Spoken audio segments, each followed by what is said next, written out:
Buenos días a todos, a todas. Nos da muchísimo gusto estar en esta sesión el día de hoy. La Universidad Autónoma de Baja California, el Instituto de Investigación y Desarrollo Educativo y la Red de Experiencias e Investigación en Formación de Profesores en Servicio les da la más cordial bienvenida a nuestros colegas que se encuentran hoy en esta sala y también a las personas que nos siguen a través de Facebook Live. El día de hoy, la Red de Experiencias e Investigación en Formación de Profesores en Servicio, la REIFOTS, como la conocemos nosotros, organiza su primer seminario virtual. Esta red, que es de reciente creación, tiene como objetivo promover el diálogo entre investigadores, diseñadores, coordinadores de talleres y evaluadores de prácticas de formación del profesorado en servicio, docentes de todos los niveles y modalidades y estudiantes de posgrado, para avanzar en la documentación, análisis, reflexión y estudio de experiencias, intervenciones formativas y proyectos de investigación que permitan la consolidación e institucionalización de este campo en el escenario mexicano. El día de hoy, inauguramos el seminario que lleva por título La formación en servicio en diálogo del oficio docente a la escuela y la formación. Nos complace mucho contar con la presencia en este primer seminario inaugural con del doctor Walter Cohan. Él nos va a hacer una presentación con el tema Oficio Docente y Formación, Experiencias y Saberes, la herencia de los maestros Paulo Freire y Simón Rodríguez. Agradezco mucho en nombre del instituto y de la red su presencia aquí el día de hoy. Em, este conjunto de seminarios está coordinado por la doctora Graciela Mesina y por la maestra Magali Hernández, ambas integrantes de la mesa coordinadora de REIFOTS. Pues sin más preámbulo, los dejo con la doctora Graciela Mesina, quien va a ser la coordinadora y moderadora de la sesión del día de hoy. Muchas gracias. Bueno, buenos días. Mi nombre es Graciela Mesina. Me toca a mí la tarea de moderar esta sesión. Yo, igual que Graciela, estoy muy contenta, muy conmovida por la presencia de Walter y también por la posibilidad de que estamos iniciando un tiempo nuevo, el tiempo del seminario, un tiempo de expansión, de creación de saberes, de un semillero de, de crianzas, de posibilidades, ¿no es cierto? Una siembra, a ver qué pasa, ¿no es cierto? En estos tiempos tan, a veces que parecen tan oscuros, ¿qué podemos hacer nosotros los educadores compartiendo entre sí? Quiero presentarles a Walter. Walter es nacido en Buenos Aires, vive hace muchos años en Brasil, en este momento en Río de Janeiro. Tiene una licenciatura en filosofía por la UBA, por la Universidad de Buenos Aires, es doctor en filosofía por la Universidad Iberoamericana de aquí de Ciudad de México, vivió en Ciudad de México, tiene estudios postdoctorales en la Universidad de París 8 y en la Universidad British Columbia, o sea que es una persona que ha viajado y ha estudiado en distintos lugares. Tiene muchas publicaciones, es investigador también de una institución equivalente que es el Consejo de Investigaciones en Brasil. Es profesor titular de Filosofía de la Educación en la Universidad del Estado de Río de Janeiro. Esos son los cargos. Y ha escrito muchos títulos, ¿sí? Artículos distintos, que son todos muy sugerentes, ¿no? Por ejemplo, entre educación y filosofía, la escuela pública apuesta al pensamiento, viajar para vivir, infancia política y pensamiento, viaje de sueños imposibles, el maestro inventor, aludiendo a Simón Rodríguez, ¿sí? Freire más que nunca, Freire, un niño de 100 años, o sea, hay un texto que no es un libro, que a mí me encanta, que se llama La filosofía como ejercicio espiritual y político en un grupo de alfabetización de jóvenes y adultos. Lo que yo más quiero destacar de Walter Cohen es su capacidad para transitar. Él habla siempre en la relación educación con errancia, pero él es realmente un viajero y un errante, que va del trópico al Saltao, que va de la pedagogía a la filosofía, que viaja al interior de su país, hizo un viaje muy lindo por el noreste, revisitando los lugares por donde estuvo Freire. Entonces, en ese entre, en ese estar en distintos lugares, en esta capacidad de donar, ¿no es cierto?, sin esperar nada, en esta capacidad de trabajar en el tiempo, de dar su tiempo. Esas son las cosas que yo más quisiera destacar, esa generosidad, ¿m? Esa disposición al otro, esa confianza en que hay un mundo, esa confianza en lo imposible, en que hay un mundo por venir que siempre será mejor. Esas son las cosas que yo quiero reivindicar de Walter. Y bueno, los dejo con él. Gracias. Bueno, muy buenos días. Aquí ya es buenas tardes en Río de Janeiro, pero buenos días en México. Muchas gracias, Graciela Mesina, Graciela Cordero, gracias las Gracielas. Eh, Muy agradecido de estar con ustedes, de la invitación, gracias a las demás personas presentes, a la red. Confieso que me da mucho gusto estar, sobre todo en el comienzo, sobre todo en un momento de nacimiento. Claro que es algo virtual, es un poco, eh, no es exactamente como nos gustaría, pero estamos y trataremos de darle fuerza, sentido y alegría. Me da alegría también ver que Graciela Cordero tiene una camisa azul con una B blanca que es igual a la mía. Yo también tengo una camisa azul con una B blanca, les voy a mostrar la B. ¿Y de dónde es? Es la camisa de Vélez, de mi equipo de infancia de Argentina. Ah, Y me emocionó mucho ver a Graciela con una camisa que tiene esos colores y esa forma. Y la forma es re importante. Simón Rodríguez dice literalmente que la forma es todo. Es una frase muy fuerte. Eh, yo quería, digamos, saben que no me gusta mucho hacer este PowerPoint. Y, y entonces preparé algo que yo lo llamo modesto. Los pedagogos belgas Jean Magellan y Martin Simons escribieron un texto sobre la pedagogía pobre.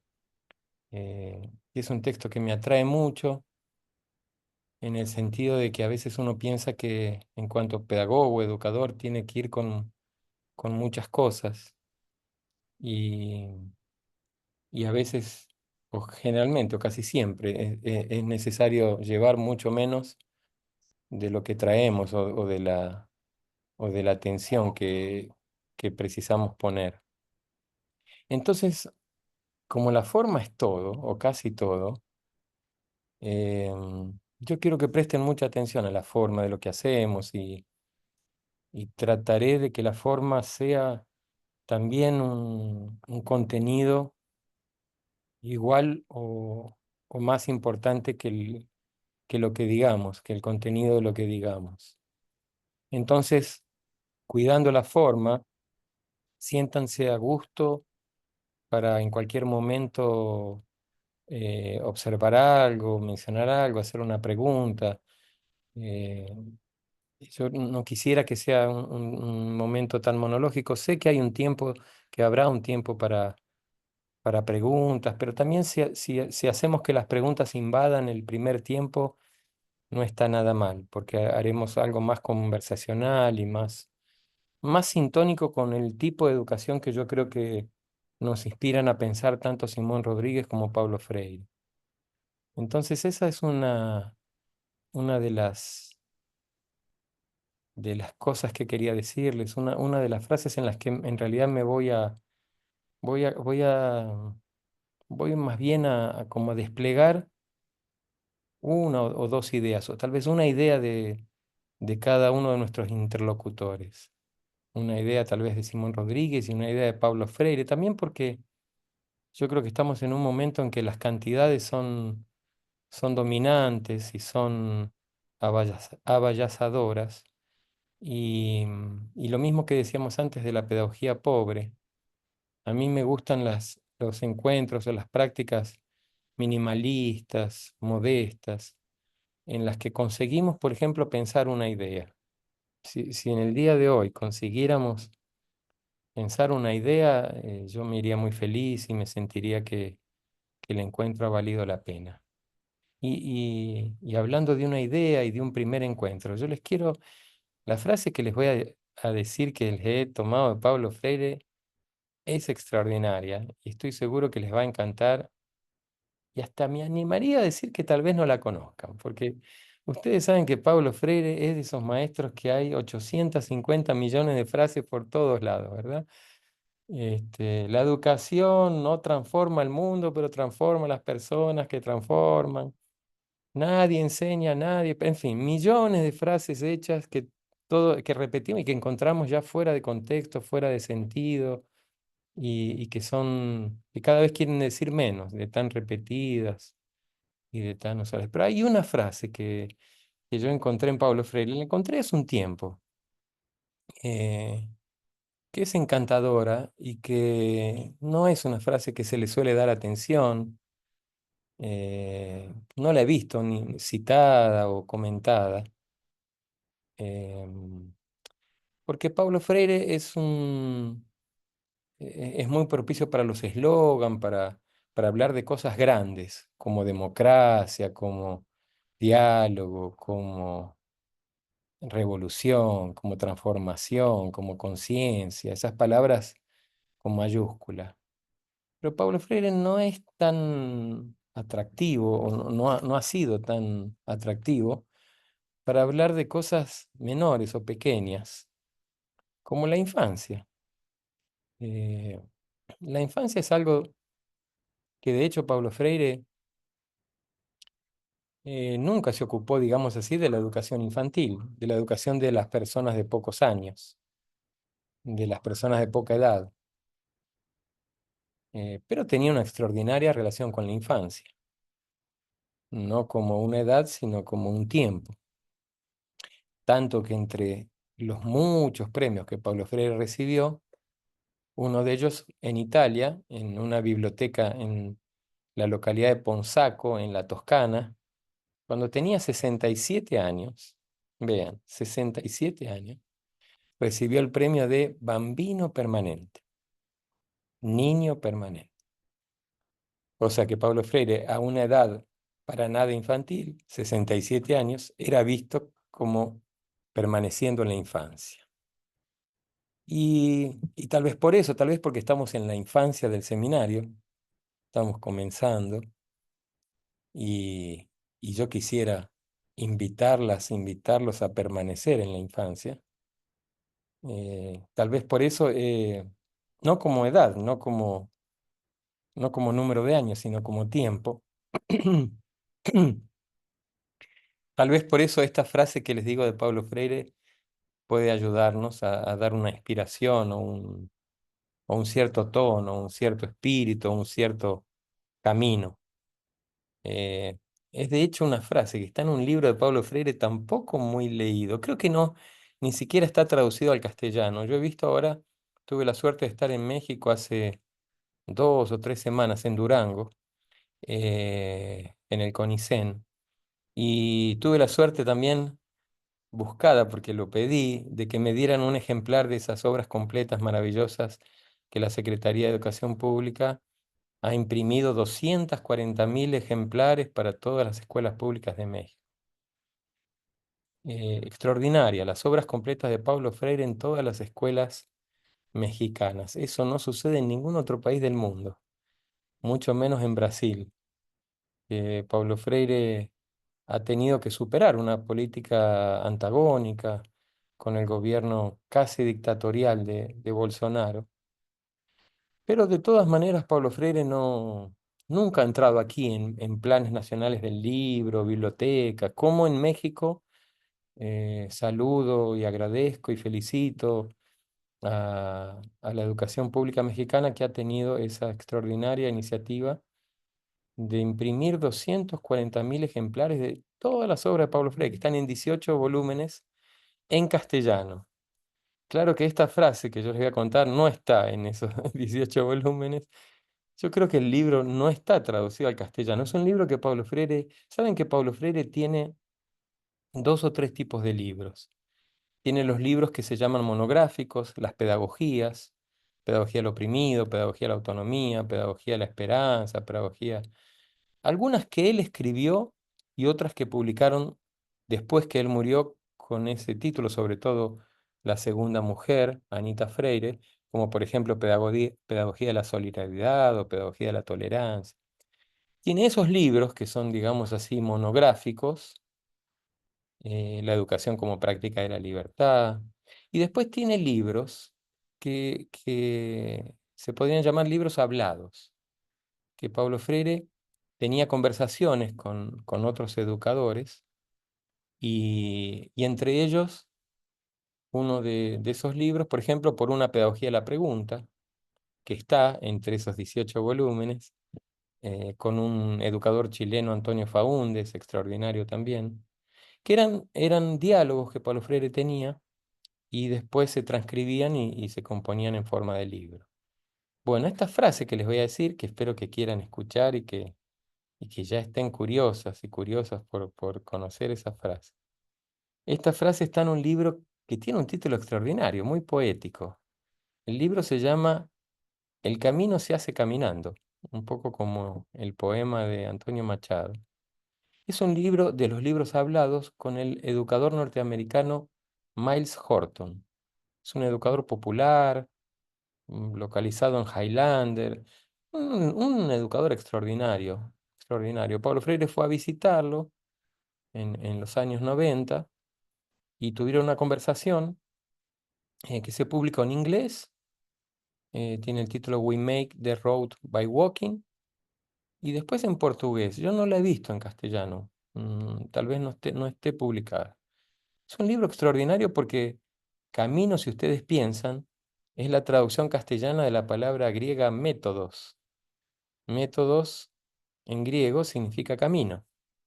Por lo tanto, el camino se hace caminando, es algo así como el método se hace metodiando, metodologizando.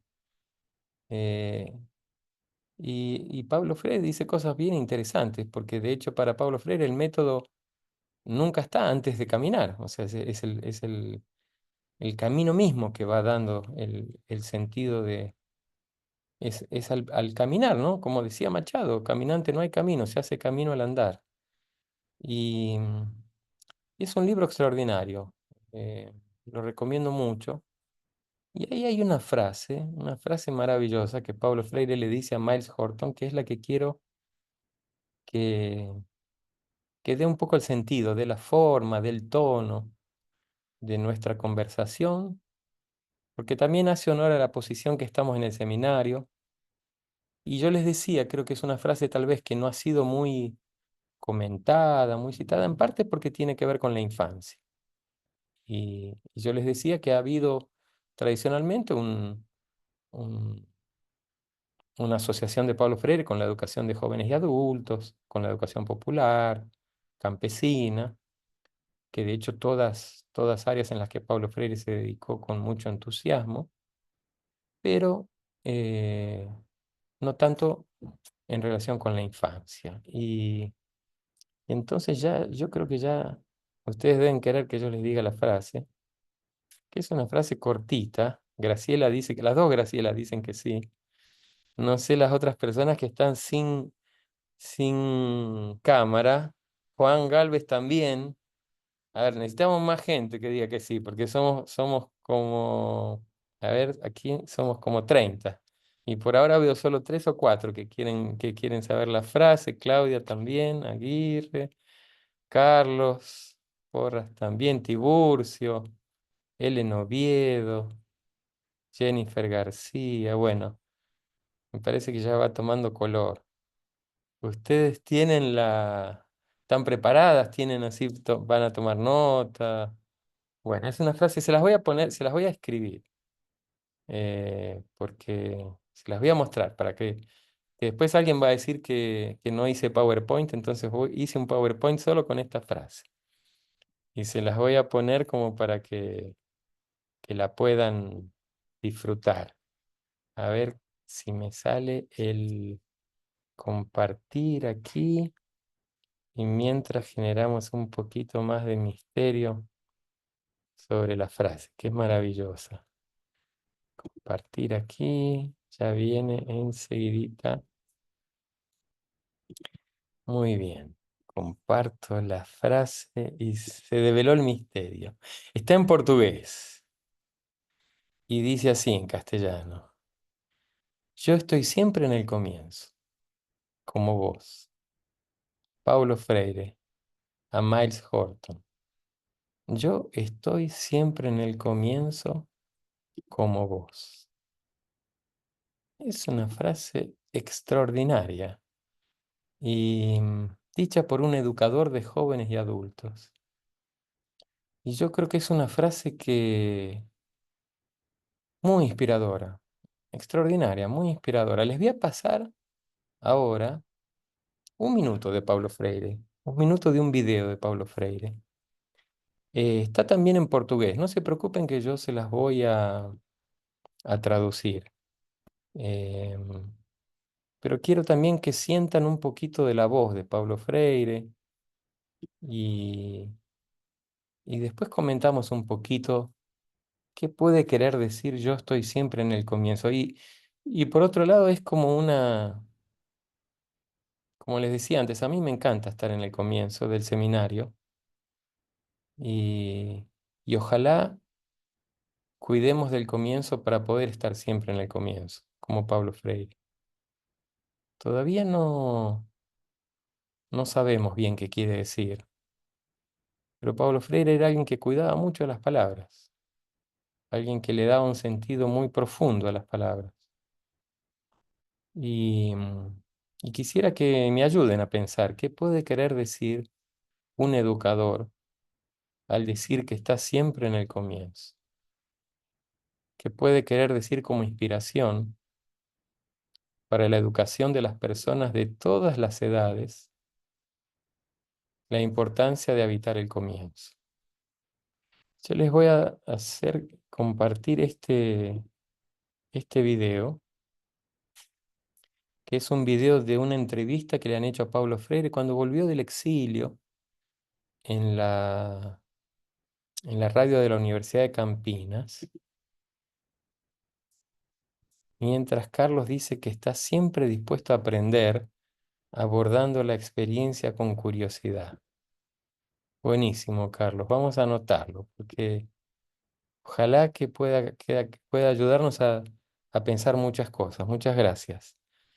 Voy a compartirles el video, que es les decía, de una entrevista. Paulo Freire volvió. Saben que Paulo Freire estuvo 16 años exiliado por la dictadura. Y a ver. Ujú. Vamos a poner aquí primero el video. Hay que hacerlo así. Y ahora se los comparto. Paulo Freire estuvo 16 años exiliado por la dictadura y volviendo en la radio de la Universidad de Campinas, en la UNICAMP, grabaron esta entrevista. Se las dejo en portugués y después la comentamos. Yo se las traduzco, pero no se preocupen con las palabras, traten de darle atención al sentido. Seria como se o intelectual tivesse que colocar a sua teoria em risco. Ah, sim, mas olha, ótimo, eu até te felicito pela própria pergunta. Eu te diria mais o seguinte, eu acho que não há criatividade sem risco, nem há desenvolvimento intelectual sem risco. Para mim, uma das coisas terríveis da educação que nós estamos vivendo no Brasil é que ela vem sendo, para falar só no Brasil, mas não é só aqui, é que ela vem sendo, sobretudo, uma educação da resposta, e não uma educação da pergunta fundamental. Quer dizer, eu acho que para ti, como filósofa, essa coisa até que bate muito.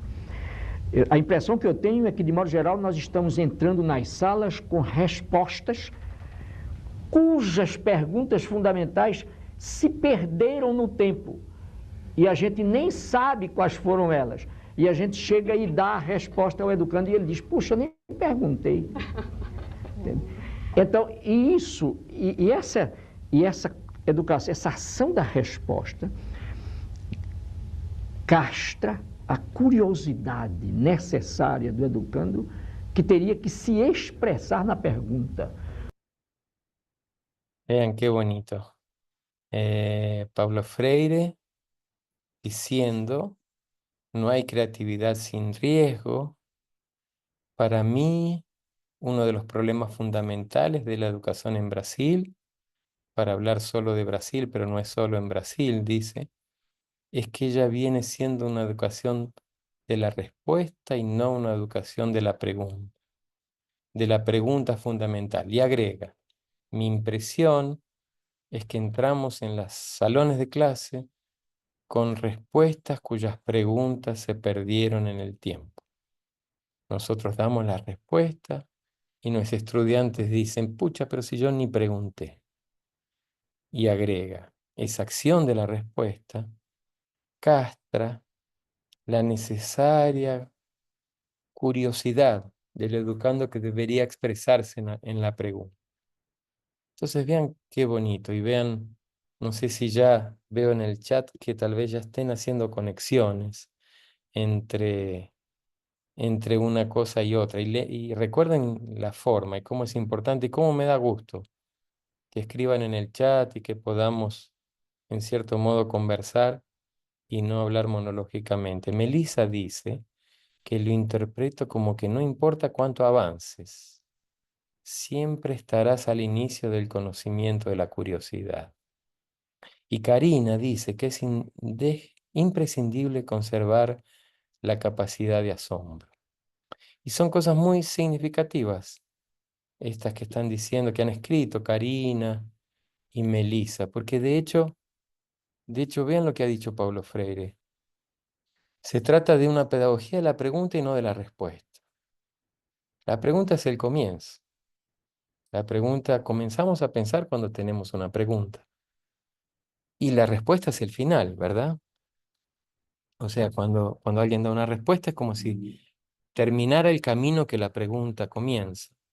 Y Paulo Freire dice, yo estoy siempre en el comienzo. Es como si dijera, yo estoy siempre en la pregunta, ¿verdad? Como si dijera, yo estoy siempre curioso.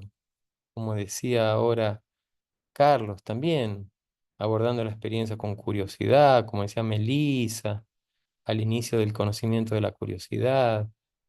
O como decía Karina, con la capacidad de asombro.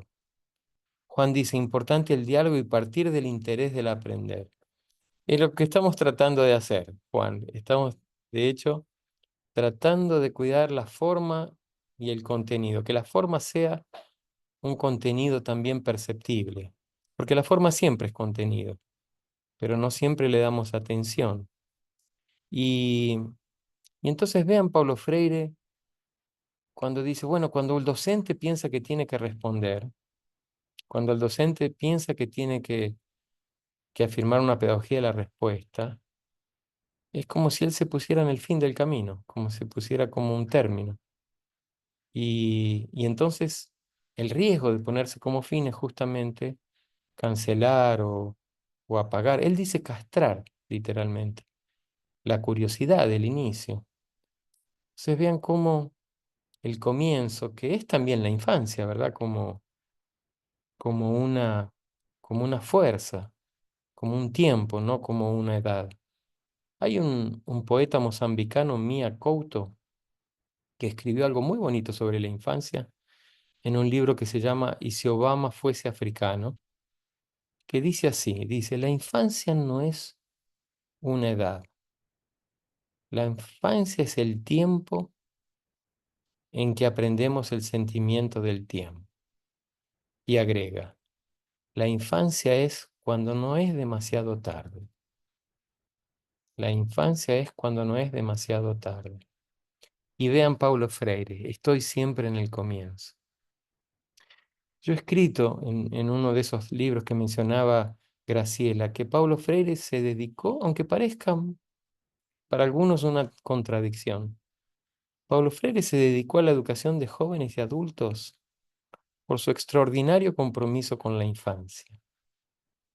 Es decir, con la infancia como tiempo, no como edad. Porque cuando las personas han escuchado muchas veces que ya es tarde para ellas, es cuando es más importante afirmar la infancia, de que nunca es demasiado tarde para comenzar. Por eso Pablo Freire era un maestro de los comienzos, por eso estaba siempre en el comienzo. Por eso era un niño permanente, no porque tuviera edad infantil, sino porque tal vez como el poeta pensaba que nunca es tarde para comenzar y que tal vez una de las tareas principales de la educación es no renunciar a evitar el comienzo.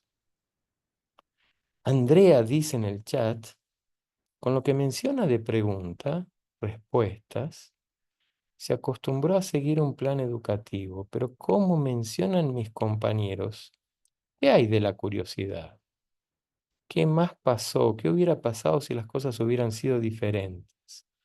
No limitar la capacidad de crear preguntas. Exacto, claro, es una hermosa pregunta, ¿verdad? Esa que usted hace, Andrea.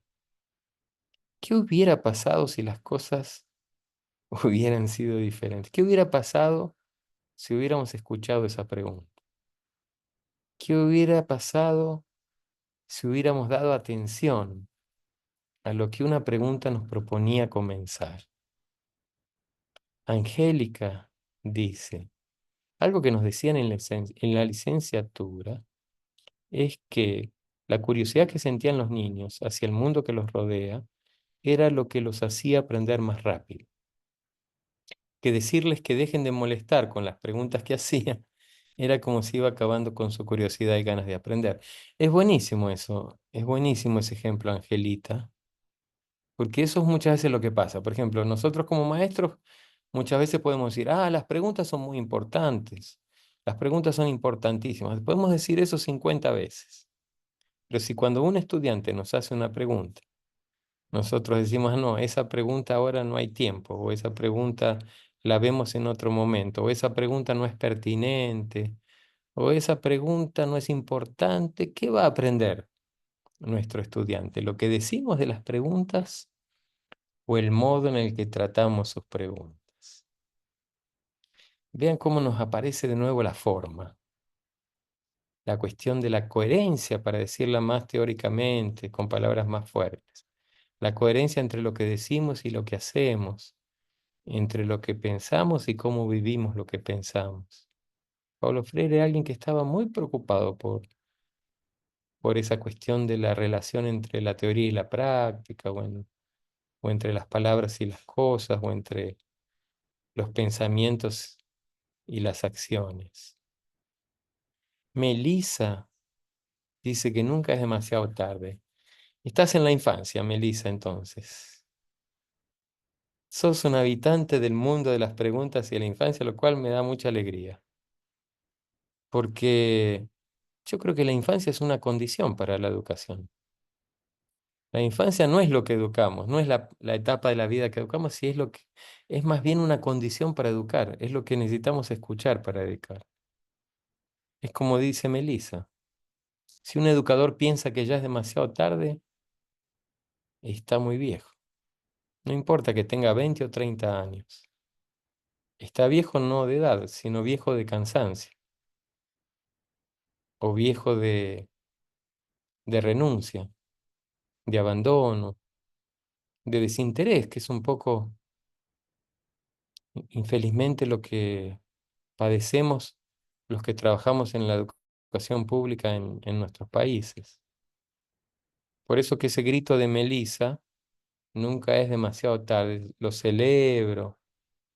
Nunca es demasiado tarde, es como estoy siempre en el comienzo. Nunca es demasiado tarde, es como que la infancia es una fuerza, una potencia y no una ausencia. Mercedes Rosalia dice, difiere un poco. Muy bien, Mercedes, muy bien. Puede diferir y mucho, no se preocupe, que la diferencia en general nos ayuda a pensar. No pienso que la respuesta es el final, sino que es el comienzo de otra forma de andar por ese mismo camino. La respuesta puede abrir incluso brechas que no teníamos contemplados tener en ese camino, pero al fin y al cabo es el mismo camino de descubrimiento. Considero que la ciencia es un ciclo sin fin. Cuando crees terminar, estás comenzando de nuevo. Buenísimo, Mercedes. Buenísimo, has escrito cosas muy importantes. Entonces, está bien tu llamamiento. En realidad, está muy bien. Porque yo te digo más, estoy tan de acuerdo con lo que dices que no solo la respuesta puede no ser el final, sino que a veces las preguntas pueden ser el final.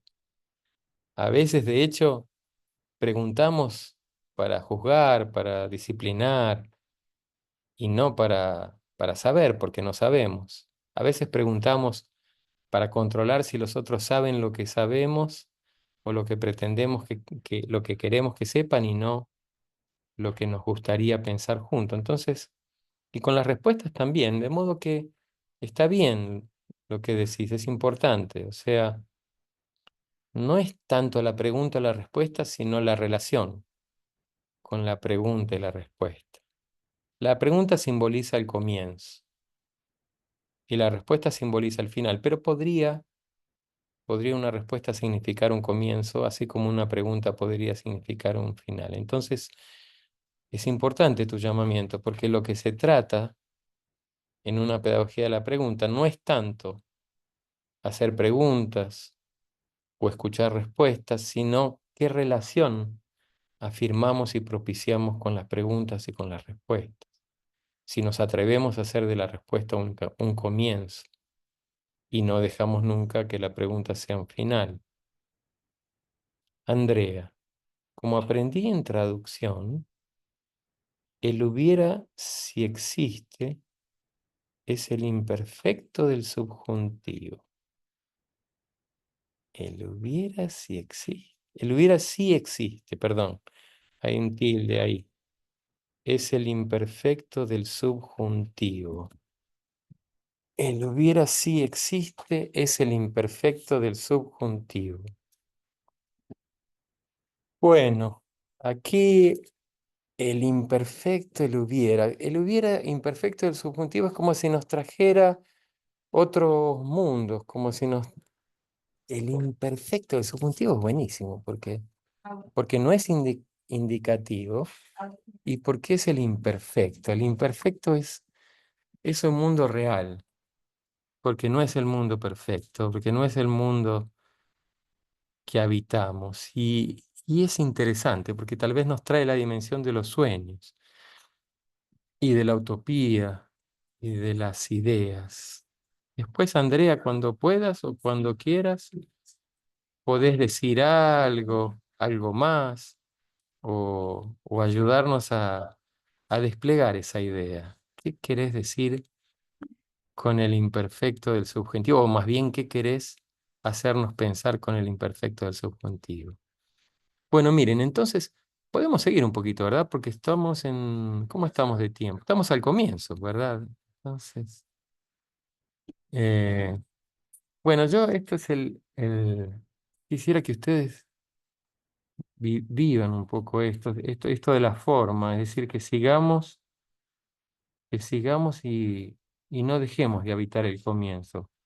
O sea que quién sabe cuándo, saben que eso me hace acordar, ustedes saben que la lógica de comienzo, medio y fin, que tanto domina nuestras instituciones pedagógicas, es una lógica eurocéntrica, eh, cronológica, podríamos decir.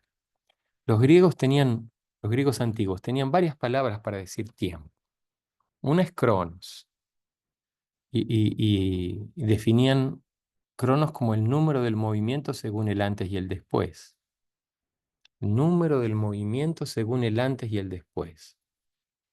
Hay movimiento, lo numeramos, y eso conforma el tiempo en cuanto a cronos. Una vida, según cronos, es como si fuera una línea, desde que nace y empieza a moverse esa vida, hasta que muere y deja de moverse. El nacimiento sería el comienzo, la muerte sería el fin. Y cronos, como decía ahora, es una línea en movimiento, como una vida en movimiento. En esa línea, en Cronos, casi que no hay presente, porque, porque el presente es como un instante, es como una bisagra, es como ahora. Yo digo ahora y ya pasó. Ahora pasó, ahora. Ahora, ahora no se detiene, no dura, o está esperándonos en el futuro para ser dicho, y ahora me viene en este preciso instante el imperfecto del subjuntivo de Andrea, o está en el futuro y todavía no lo decimos, o lo decimos y ya pasó al imperfecto, al pasado. Pero Cronos no tiene presente, tiene dos partes, pasado y futuro. Y como les decía, Cronos se despliega como una línea, antes, durante y después. Pasado, presente, instantáneo y futuro. Las escuelas son instituciones cronológicas. Están organizadas en función de Cronos, por años, por semestres. A un estudiante en la escuela, a un niño, una niña, no le preguntamos si le gusta la música, la poesía, la historia, el fútbol. No, le preguntamos cuántos años tiene, cuántos movimientos ha dado, cuánto tiene de pasado. Y organizamos los grupos de estudiantes por edad, por número de años. Cronos es el tiempo del reloj y del calendario. Es el tiempo de las instituciones. Es un tiempo social que ayuda a organizar la vida. Aquí en Brasil hay un intelectual afrodescendiente, negro obispo, se llama Antonio Obispo dos Santos, que dice que si la lógica eurocéntrica es comienzo, medio y fin, la lógica del tiempo originario de estas tierras es comienzo, medio, comienzo. Que en verdad no se vuelve, no se sigue al fin después del comienzo y del medio, sino que se vuelve a comenzar. Se continúa para volver a comenzar. Este tiempo no es una línea, sino un círculo. Y en el círculo hay un detalle interesante, que todos los puntos del círculo pueden comenzar, marcar su comienzo o su fin. ¿Dónde comienza y dónde termina un círculo? Una circunferencia mejor. En cualquier punto. Solo que donde comienza, termina. Una circunferencia empieza, la podemos dibujar comenzando por cualquier punto. La cuestión es que si comenzamos por un punto, en ese mismo punto tendremos que terminarla. Entonces, en la circunferencia el comienzo y el fin coinciden. Se puede hacer del fin un nuevo comienzo. Se puede volver a comenzar en vez de terminar. Eso decía Antonio Obispo dos Santos, pensando también en los 500 años de resistencia, en los más de 500 años de volver a comenzar. Y eso me hace pensar también esa frase de Paulo Freire, estoy siempre en el comienzo. Porque ¿cómo es la figura de la vida educativa o pedagógica? ¿Es una línea? ¿Es un círculo? ¿O es una espiral? ¿O es, como dicen actualmente en las geometrías no euclidianas, que la recta es una curva de radio infinito? O sea, si tomamos una circunferencia de cualquier radio, los radios se aproximan de segmentos de rectas. O sea que en la circunferencia hay como una coincidencia entre el rayo y una recta tangente que la toca en un punto. La cuestión es cuál es nuestro punto. y cómo nos relacionamos con nuestro punto. ¿Somos un punto que abre o somos un punto que cierra? ¿Somos un punto que escucha, que atiende la curiosidad, el no saber, una invitación a caminar juntos? ¿O somos un punto que quiere mostrar el final del camino? Esa frase de Paulo Freire, yo estoy siempre en el comienzo, es tan extraordinaria que yo cada vez que la leo y la pienso, siento que estoy comenzando a leerla. Hace ya varios años que la leo. Y es tan extraordinaria que la propia frase me emociona y me hace sentir su potencia. Porque la leo siempre como si fuera la primera vez. Porque no puedo no leerla como si la supiera. Porque es como una frase que me hace sentir una cierta infancia, en el sentido de un comienzo, de un camino. Por eso me gustaba tanto esa frase para dárselas como presente de hoy, del comienzo del seminario. Y presente es también una palabra hermosa, porque presente es un tiempo, que no hay en Cronos, sino hay que buscarlo en otro tiempo, en tiempos más circulares, en tiempos no sucesivos, en tiempos como los de un niño que juega, que parece que el tiempo no pasa, o en el tiempo de la experiencia artística, o de la experiencia amorosa, que pareciera que estamos detenidos en el tiempo. Y Pablo Freire pensaba que la educación tiene muchísimo que ver con el amor, con el arte, porque solo hay educación en el presente. No se puede educar ni en el pasado ni en el futuro.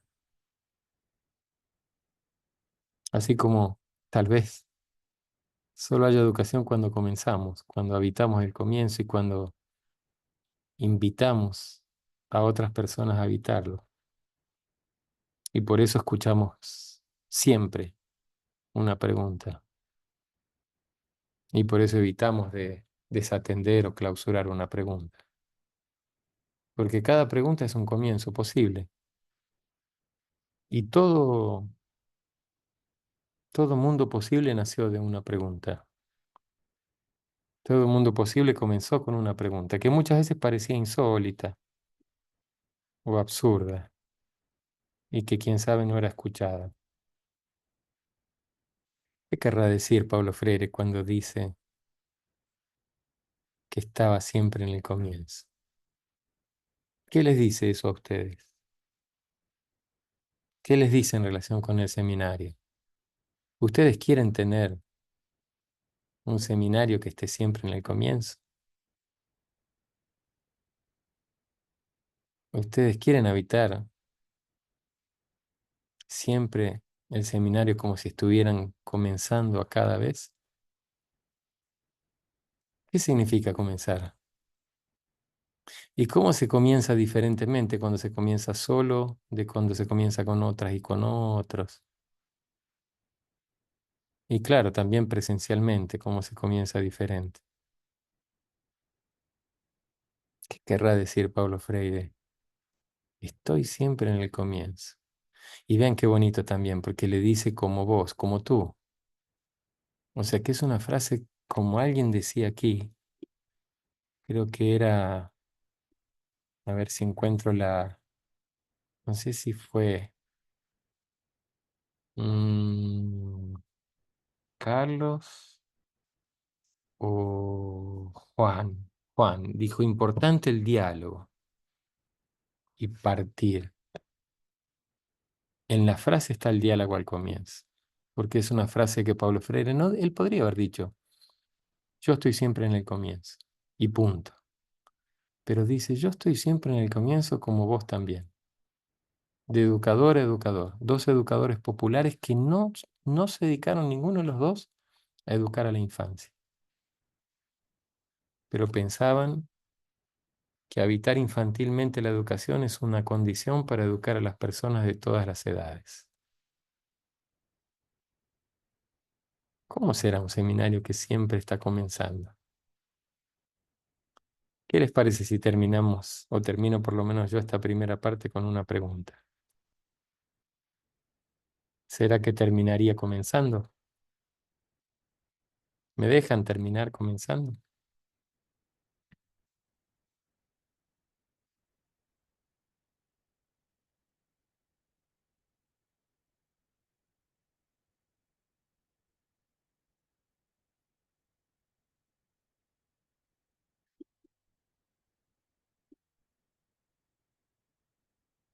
Estamos en los 50 minutos, así que abiertos a escuchar preguntas, abiertas, todos abiertos a escucharte también, Walter, acerca de Simón Rodríguez, que aquí hay mucha gente que lo conoce poco.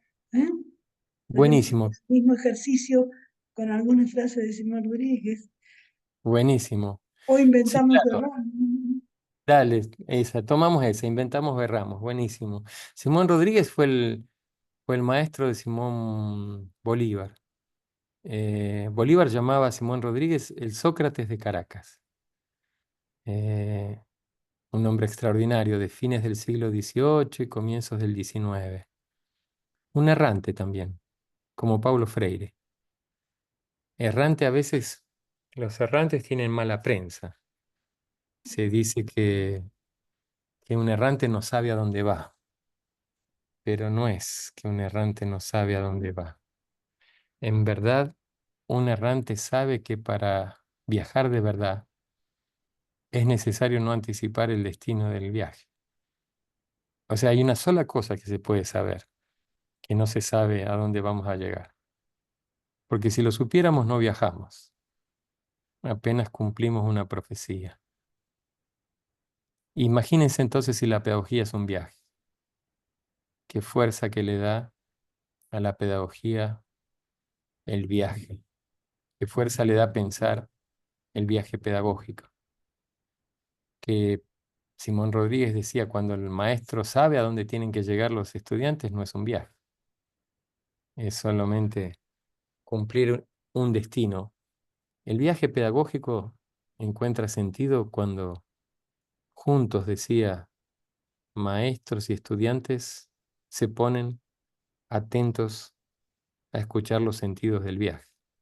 O sea que el maestro sabe que precisa no saber el destino del viaje, porque es algo colectivo y algo que en el propio viaje, ¿se acuerdan del título del libro de Paulo Freire? El camino se hace caminando. Es un poco esa idea. El camino no está antes de caminar. El camino solo puede estar caminando. Y esta frase, inventamos o erramos, es una frase que dio lugar ahí incluso a un libro con una selección de textos pedagógicos de Simón Rodríguez. Inventamos o erramos es una frase extraordinaria. em, y se puede entender de muchas maneras. Por un lado, pensar que la única salida es la invención, que no inventar es el error, que si no inventamos, erramos. Y él decía eso porque en esa época se estaban Bolívar había hecho la revolución política, digamos así, muchas naciones se independizaban, Venezuela, Colombia, Perú, Ecuador, Bolivia que se llama Bolivia por Bolívar. Y en ese momento Bolívar nombró a Simón Rodríguez una especie de ministro de Educación de hoy, digamos así, porque Rodríguez estaba llamado a hacer la revolución educativa. Creó una escuela extraordinaria en Chuquisaca, que era entonces la capital de Bolivia, de una escuela popular filosófica, podríamos decir, sin distinción de géneros, de clases, de étnicas. Era una escuela para todos y todos, sin condiciones. Y Simón Rodríguez pensaba que en esa época todas las naciones que nacían imitaban a las naciones europeas o norteamericanas. Y él pensaba que eso no podía, no podía ser, que América era la tierra de invención. América en ese momento él llamaba, no como hoy que se llama Estados Unidos de América, era al contrario, era lo que hoy llamamos de América Latina. Era del río Bravo hacia el sur. Era nuestra América, que, que después los estadounidenses se apropiaron del nombre. Pero él decía que América es tierra de invención. Latinoamérica es invención, entonces o inventamos o erramos. Si no inventamos, erramos. Ese es un sentido que tiene la frase.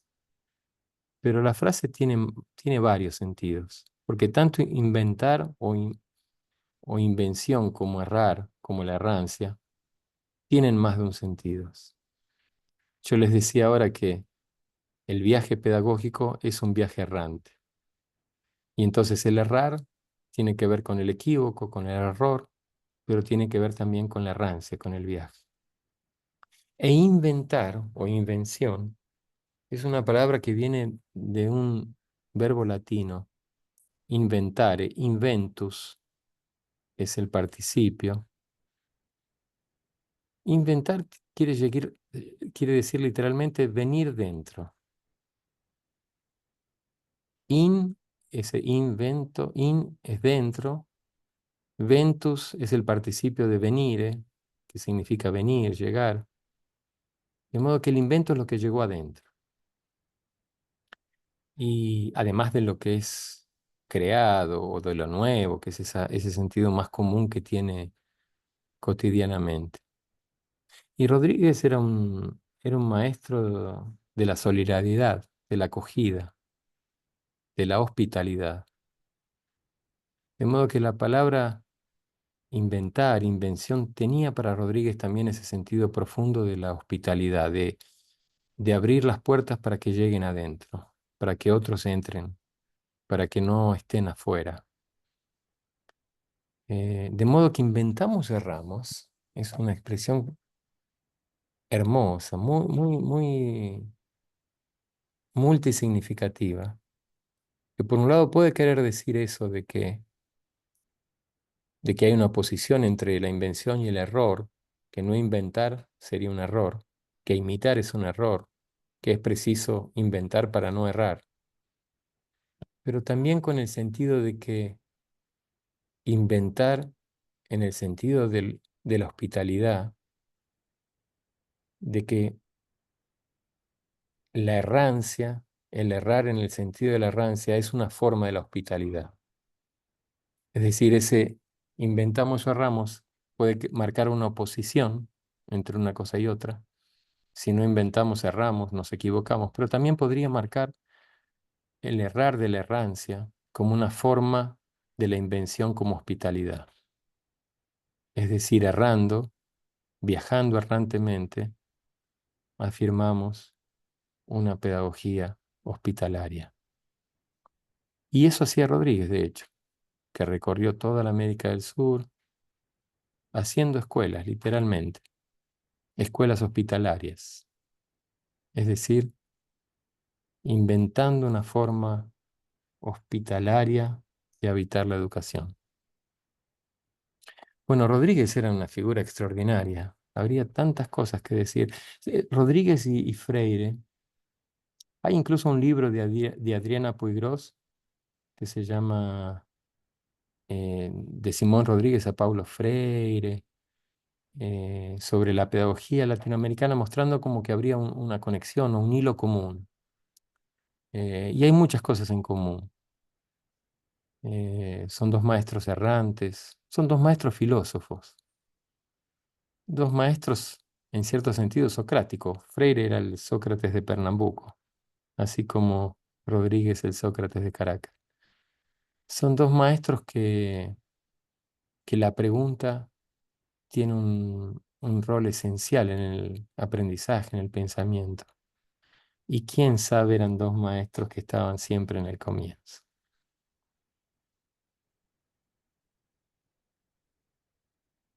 No sé si quieren comentar, hacer preguntas. Aquí hay una frase de Melissa que dice, pienso que es muy bonito todas estas ideas de las que se nos está hablando y hay que tenerlas como base debido a lo poderoso que son. Sin embargo, en lo personal considero que hay que adaptarnos a los tiempos actuales y actuar como tal, donde esas ideologías quizá ya no están tan presentes en la sociedad. Un balance entre estar en el comienzo pero en tiempos modernos y hacer lo que sea necesario. Buenísimo, buenísimo, Melissa. Eso de la adaptación, ustedes saben que tiene una historia muy fuerte, ¿no? En la pedagogía, sí, sí tiene que ver con la adaptación, con la transformación, con la... ¿Qué, qué uno hace con los tiempos? Y los tiempos actuales son durísimos, ¿verdad? ¿Qué es lo que hacemos con este mundo que habitamos? Este mundo que parece querer suicidarse por momentos, que parece no querer, no solo ya comenzar, sino seguir viviendo con el progreso, dice Melissa. ¿Qué hacer con el progreso? ¿Quién es el señor progreso? ¿Cómo hablarle? ¿Cómo relacionarse con él?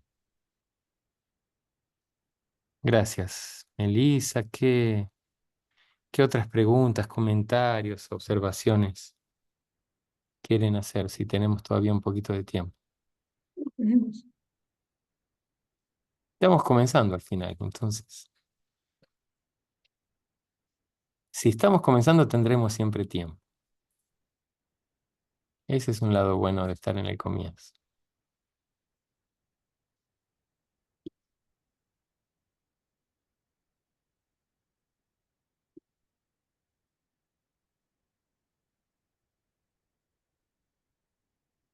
Quisiera proponerte, Walter, que ¿Cómo? nosotros, quisiera proponerte que como Ajá. los educadores, ¿no? Los investigadores, a pesar de todo esto que decimos y creemos, porque yo creo, estoy totalmente de acuerdo con lo que has planteado, no creo que haya que adaptarse, que estas ideas están totalmente vivas, pero el punto es que vivimos en el mundo de la urgencia, ¿no? Estoy leyendo un texto que a lo mejor lo conoces, que es este de Grund, ¿no? Es un teólogo y filósofo alemán vivo, nacido en el 45, que se llama El arte de la justa medida frente a una sociedad desmesurada. O sea, la guerra es desmesura, el consumismo es desmesura, el neoliberalismo es desmesura, la obscenidad es desmesura. Entonces, él propone la justa medida. Y nosotros vivimos, no en la justa medida, vivimos en la urgencia. Necesito el informe para mañana. Y uno dice, pero es imposible para mañana. Como salga el informe, pero para mañana. Entonces, lo mismo con los chicos, ¿no? Los resultados del aprendizaje, los estudios sobre desempeño escolar, que es el desempeño de la escuela, no de los chicos, usar la categoría de desempeño para las instituciones, ¿no? Entonces, ¿cómo ves esto en relación con la formación? ¿Cómo hacemos una formación que se constituya como una pausa reflexiva, como un tiempo propio, donde yo soy mi formación, yo soy mi escuela, con el otro siempre, ¿no? Mm, es verdad. Podrías Sí, transitar por ahí.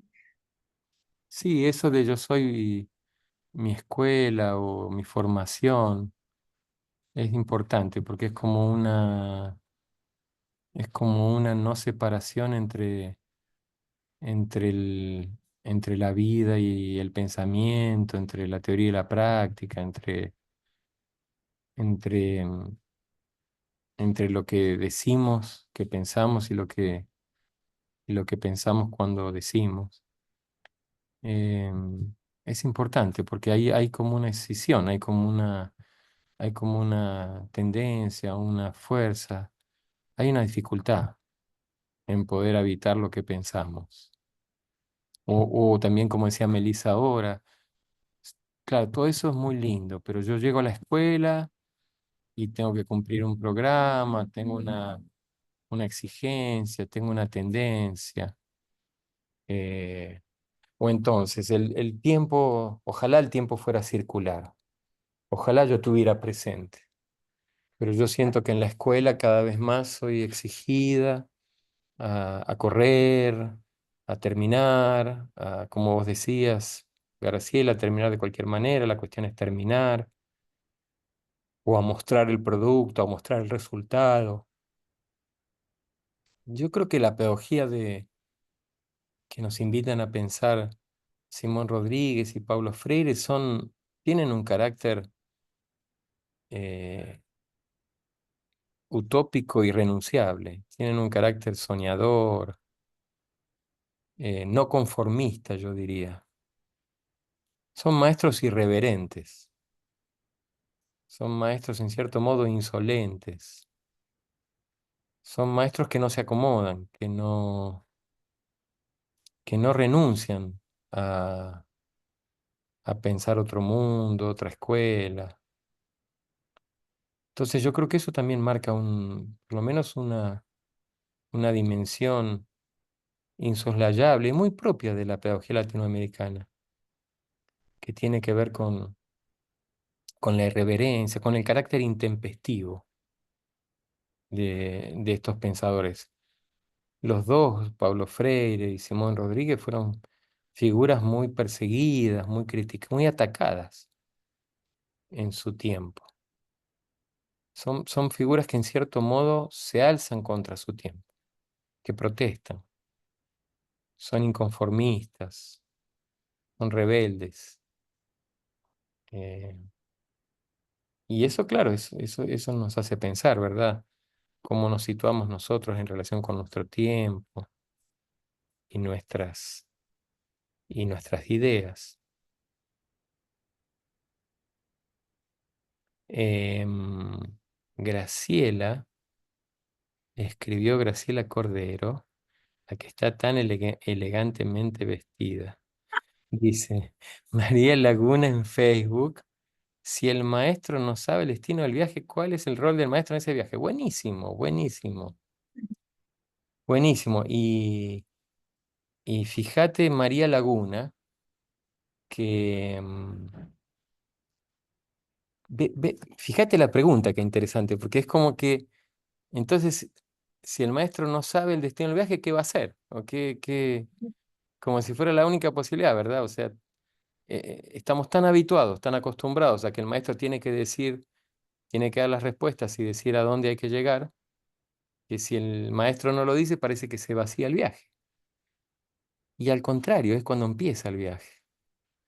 El viaje empieza, María, cuando todas las personas que viajan pueden pensar juntas a dónde quieren viajar y cómo viajar y a dónde quieren llegar. Porque el viaje no es solo potestad del maestro, hay mucha gente viajando con el maestro. Y nosotros tenemos también una tradiciones autoritarias que confunden la autoridad con el autoritarismo. La autoridad del maestro no pasa por decir a dónde hay que viajar. La autoridad del maestro significa darle autoría al viaje y hacer que la autoría sea una autoría colectiva, que haya muchos y muchas autoras y autores. Entonces ahí hemos normalizado como ideas que son tremendas. Como que, por ejemplo, el maestro sea el dueño del saber. Y eso pondría muy loco, por ejemplo, a Pablo Freire. Se enojaría mucho, porque Pablo Freire cuenta siempre en muchos de sus libros cuántas cosas ha aprendido de personas que aparentemente no saben o no han pasado por una carrera académica o institucional. Y cómo las cosas más importantes, dice Pablo Freire, las ha aprendido de personas simples, de personas que supuestamente no saben, pero que en realidad saben tanto o más que los supuestamente sabios. En tu pregunta, María Laguna, hay toda una cantidad de cosas interesantísimas para conversar sobre lo que pensamos que es un maestro, cuál es el rol que pensamos que tiene. David Alejandro Ornelas Gutiérrez dice, gracias por la invitación a este seminario. Me ha dejado reflexiones interesantes, debo retirarme. Un saludo afectuoso, lo retribuimos. Eh, Gracias.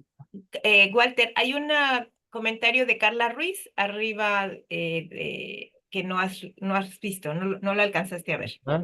Sí, buenísimo, sí. ¿Cómo mantener la creatividad y el asombro en este mundo de inmediatez, líquido, dirían también, sobre todo con esta parte del progreso? Buenísimo, Carla.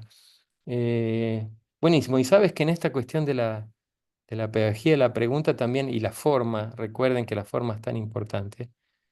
Tampoco es que yo quiero aquí responder tantas preguntas, porque, o quisiera responderlas sin responderlas, en el sentido de mantener viva la curiosidad, de alimentar esa curiosidad, porque esa pregunta tuya, Carla, es una pregunta importante, es cierto, y las preguntas por el cómo son también preguntas que piden caminos, que piden maneras, formas, modos, ¿verdad? ¿Cómo? ¿De qué manera? ¿De qué modo? ¿Por cuál camino?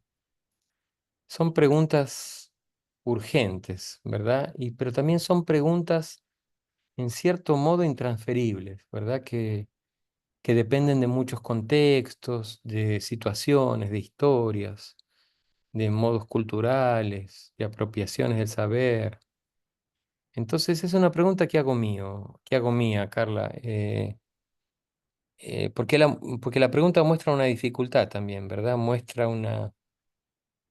Y esa tal vez sea la fuerza también de la pregunta. No es una pregunta fácil. Y las preguntas fáciles son preguntas que pasan. Las preguntas difíciles son las preguntas que quedan. Entonces es una pregunta que podríamos repetir y repetir y hacerla muchas veces, ¿verdad? Porque en el fondo es una pregunta que ojalá cada maestro y cada maestra se haga. ¿Cómo mantener en este contexto, en esta situación, en este medio y en esta cultura que habitamos, esa posición de asombro? ¿Cómo mantenerse en el comienzo, en este mundo, como dices, inmediato, líquido, que quiere que andemos rápido y cada vez más rápido, y que quiere que abandonemos cuanto antes el comienzo? Em, ujú. Para los que quieran leer, Graciela puso aquí algunos enlaces. Se podría dar permiso para compartir la carpeta, muy bien. A ver ahora, sí. Entonces la carpeta está con permiso. ¿Qué más? Compartí, Walter, 4 de tus libros que tenemos, 2 en Sí. español, 2 en portugués que tú nos enviaste y un Buenísimo, video también que seleccionó Graciela Mesina. Entonces, buenísimo, ahí está todo para que continúen en la lectura. buenísimo, muchas gracias. ¿Y ahora qué hacemos? ¿Comenzamos? ¿Estamos en el comienzo? Mm, ¿Seguimos? Walter, Sí. yo acuerdo que soy la moderadora. Verdad, verdad, verdad, verdad. ¿Qué te parece si todas estas ideas las unimos para pensar qué es esto de la formación? Porque fíjate que la palabra formación, cómo se abre a múltiples sentidos, ¿no? Formación, forma, formarte, ¿eh? Configurar, ¿m? Al deforme, ¿eh? Al que no tiene forma. ¿Cómo hacemos una formación para que el otro crezca por sí, inacabado, ¿no? Eso sería interesante, trabajar. Sí, es una gran pregunta, ¿verdad? Porque formar es dar forma y el enigma, el secreto de la pedagogía es qué significa y cómo se da forma. Y qué forma, no solo qué forma, sino, como decíamos antes, si la forma es un contenido también, entonces formar es siempre un contenido. Eh, y es un contenido que no solo tiene que ver con los contenidos que se afirman en la formación, que se transmiten, sino sobre todo con la manera, la forma, el modo en el que esos contenidos son trabajados. A veces esto, uno se olvida, pero es también un ejercicio de memoria. en nuestra formación, por ejemplo, ¿qué recordamos de nuestra formación? ¿O qué nos marcó? Que es otro verbo fuerte. ¿O qué pasos fue dando nuestra formación y cómo fuimos formados? Porque generalmente eso también es algo que uno escucha mucho. Tenemos una tendencia a reproducir los caminos de la formación. O sea, cuando alguien sale de una escuela de formación de maestros, de una normal, uno cuando va a enseñar, generalmente, ¿qué hace? Reproduce un poco los modelos con los que fue enseñado, las formas con las que fue formado, una forma como fue formado. Y ese como fue formado, si pudiéramos parar para pensar, para darle atención, sería tan importante, tan interesante. Porque a veces uno no recuerda, son cosas que están marcadas a fuego. Por ejemplo, aquella maestra que nos humilló y cuando le pedimos de ir al baño. Claro. Y después ella puede pensar que nos enseñó 800 siglos de historia, pero tal vez a nosotros nos formó más una actitud, un gesto. Entonces, la pregunta por la formación es la pregunta por el enseñar y el aprender también. ¿Qué significa enseñar y aprender? ¿Qué aprendemos cuando aprendemos? ¿Cómo aprendemos lo que aprendemos?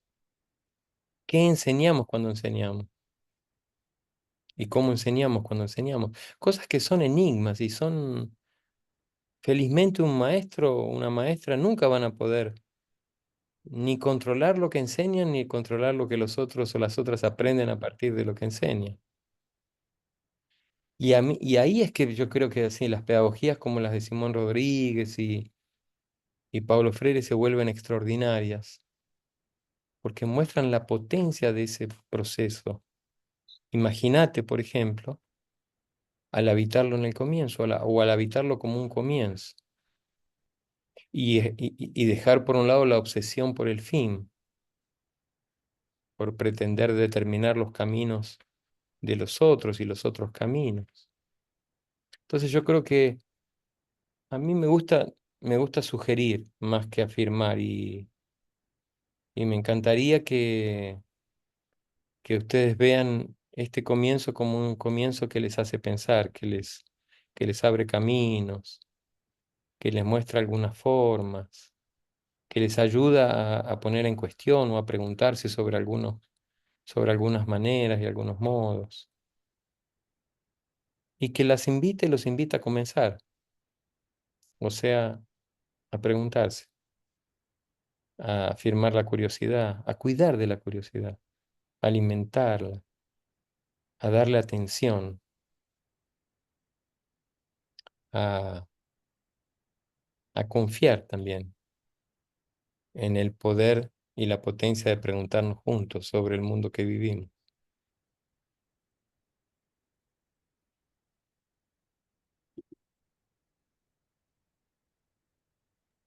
¿Tienes otra pregunta, Walter? De Karen, ¿verdad? La reflexión de la formación docente es un punto muy importante que señalan distintos autores. Hablando de mantenernos en el comienzo, ¿qué tipo de orientaciones podemos sugerir para iniciar ese proceso reflexivo? Buenísimo, Karen, buenísima, porque,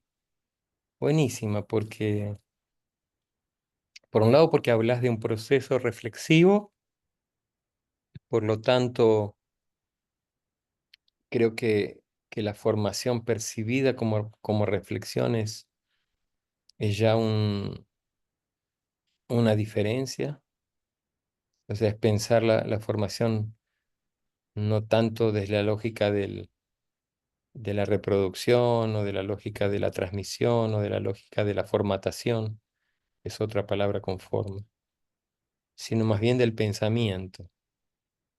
Y, y es interesante porque yo, en cierto modo, Karen, te devuelvo la pregunta, ¿verdad? Porque ¿qué tú piensas, cómo tú piensas a partir de lo que hemos dicho aquí, de qué orientaciones sería importante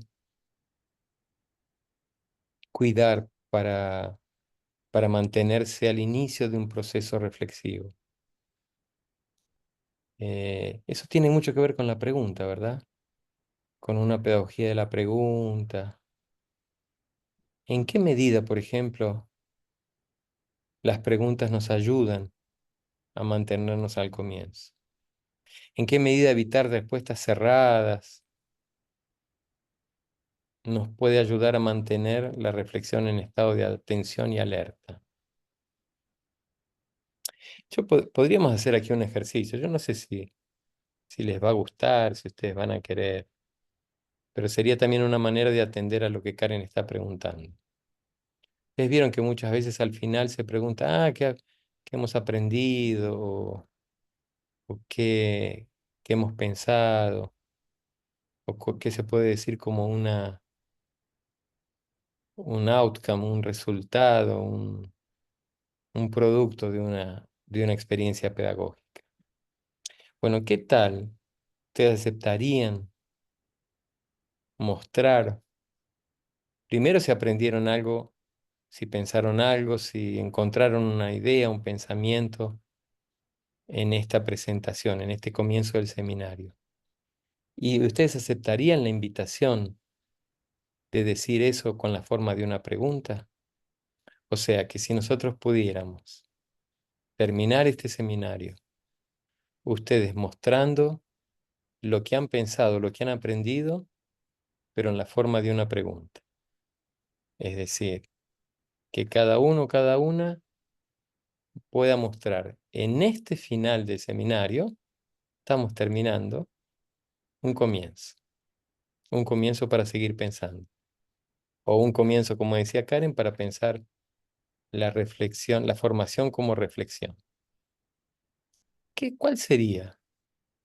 Entre tantas preguntas que cada uno y cada una de ustedes se ha encontrado y ha pensado en este seminario, ¿cuál sería la pregunta que ahora que estamos aproximándonos del final, ustedes quisieran dejar como una especie de comienzo para seguir pensando? Si quieren las pueden escribir en el chat o pueden levantar la mano para decirlas, pero tal vez sea una bonita manera de terminar y un poco de responder sin responder la pregunta de Karen. ¿Qué tal si mostramos, ahora que estamos casi en el final de este seminario, que en verdad estamos en el comienzo? Y por eso estamos preguntando, porque queremos comenzar un camino de pensamiento. ¿Qué les parece? Buenísimo. Entonces, cuando quieran, quien quiera, puede ir escribiendo, quien no va pensando, y vamos compartiendo un comienzo. Voy a ver si yo también les comparto un comienzo, una pregunta.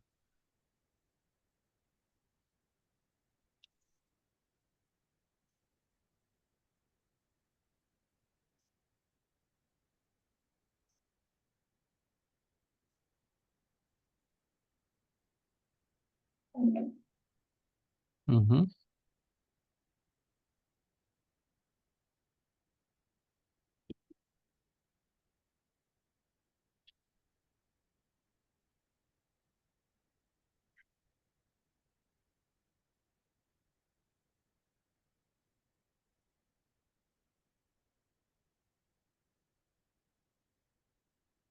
Buenísimo, ya tenemos un comienzo de los comienzos. De Eleazar. ¿Qué y cómo se ha logrado? Hola, hola Eleazar. ¿Qué y cómo se ha logrado lo que hasta hoy aprendí? ¿Qué se pudo alcanzar y qué puedo cambiar para transformarme junto con los demás? Buenísimo, buenísimo Eleazar, porque es un comienzo que te proyecta para atrás y hacia adelante. Y que trae esa idea del cambio, la transformación y trae idea del colectivo, de los otros, de los demás. Buenísimo. Carlos, ¿qué forma me da sentido adoptar? ¿Qué forma tengo ahora mismo? Buenísimo, buenísimo. La pregunta por nosotros mismos, un poco lo que preguntaba Graciela, ¿verdad? ¿Qué estamos siendo? ahora. Graciela Cordero. ¿Cómo mantenerme al comienzo en mi proceso formativo? Buenísima. Y el cómo es tan amplio, ¿verdad? El cómo puede ser, qué estrategias, qué formas, qué caminos, con quiénes. Tan bonita la pregunta por el cómo, tan abierta. Tengo dos preguntas, pero no las escribí ahí, sino en el papel. ¿Cómo Buenísimo. compartimos, cómo compartimos saberes para generar lo común? Y la otra, porque estoy leyendo un texto de evaluación, ¿no? Y aquí se sigue haciendo lo de siempre. ¿Cómo hacemos una evaluación no limitada a ver si los chicos se apropiaron de los contenidos curriculares? ¿Ah? Y eso Buenísimo, porque se manifiesta en un puntaje, ¿eh? Se expresa en un puntaje, y en un orden, y en una jerarquía. buenísimo, Graciela, porque claro, fíjate que justamente en la evaluación nosotros los docentes respondemos y preguntamos y los estudiantes responden.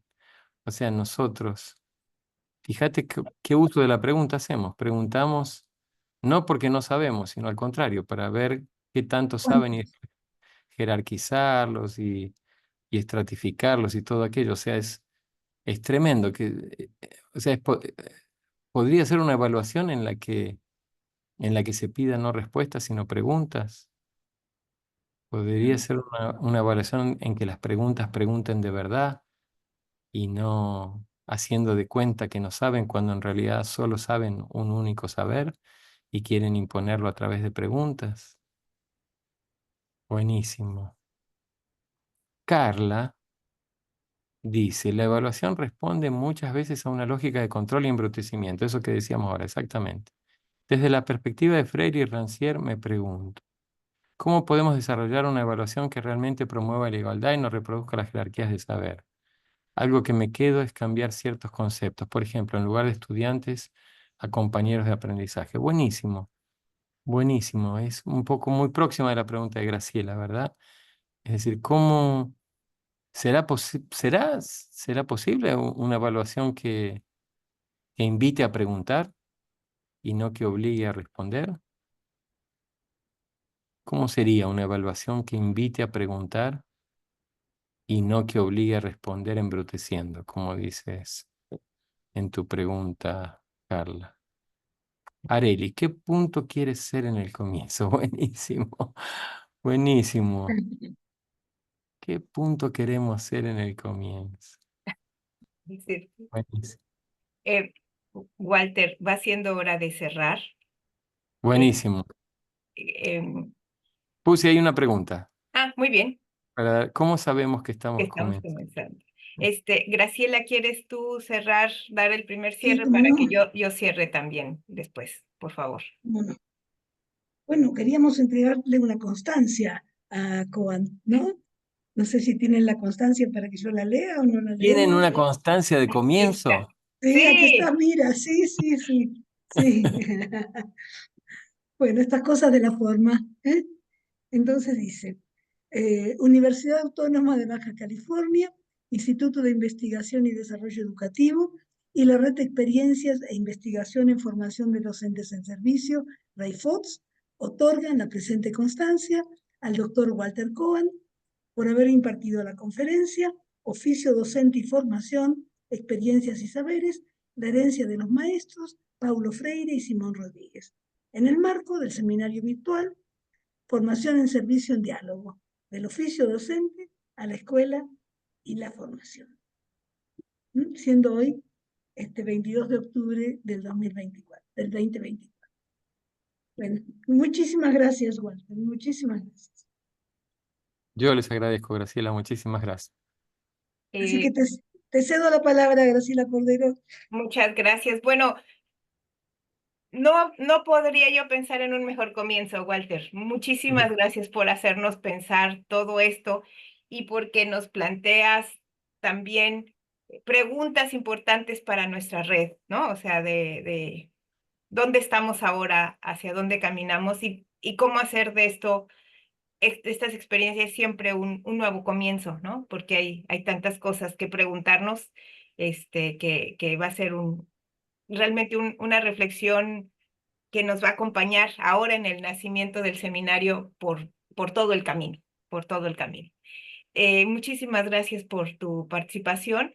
Antes de despedirnos y darle las gracias a todos los que nos acompañaron aquí en la sala de Zoom y también en el Facebook, quiero decirles que tenemos un siguiente seminario. Déjenme darles las fechas también para que ustedes lo tengan, por favor, a la mano. Va a ser el martes 19 de noviembre del 2024 y nos va a acompañar en esta ocasión el doctor Jorge La Rosa de la Universidad de Barcelona, España, con la conferencia La formación, la escuela y la atención al mundo. Relatos. Ya vamos a darle difusión suficiente con tiempo a la conferencia, pero para que ustedes lo vayan agendando. También pues quiero decirles a las personas que nos ven en el Facebook que se registren, si les interesa el trabajo que hacemos en la red, se registren a la red Ray Fox, que estamos en línea y que pues digamos es una red muy abierta para avanzar en el análisis pues todas las prácticas, procesos y políticas en formación del profesorado. Formación en servicio. Finalmente, quiero pedirles que no se me olvide, una foto. Si por favor pueden abrir sus cámaras para tomar una foto del recuerdo de esta sesión, enviársela al doctor Cohen también para que la tenga y recuerde este comienzo con nuevos amigos mexicanos. Muchas gracias. Francisco, Gracias, Francisco, ¿me dices, por favor? Sí. Sí, estoy esperando que todo el mundo abra su cámara. Muchas gracias, Francisco. Supongo que las personas que no la han abierto prefieren mantenerse así. Ujú, Ok, seguramente. tomo la fotografía entonces. Muchas gracias. Listo. Bueno, pues eso es todo por la sesión de hoy. Te agradezco mucho, Walter, tu tiempo, tu generosidad y este ejercicio que has hecho con nosotros. Y vamos a seguir trabajando en esto y pues nos gustará mucho seguir en contacto contigo. Muchas gracias por todo. A ustedes y Gracias, hasta Walter. pronto. Muchas gracias. Gracias a ustedes. Gracias, Walter. Hasta luego, Gracias a muchas todos. gracias. Estaremos en contacto. Gracias. Hasta luego. Gracias, Graciela. Gracias. Un beso. Bye bye. Igual. Bye.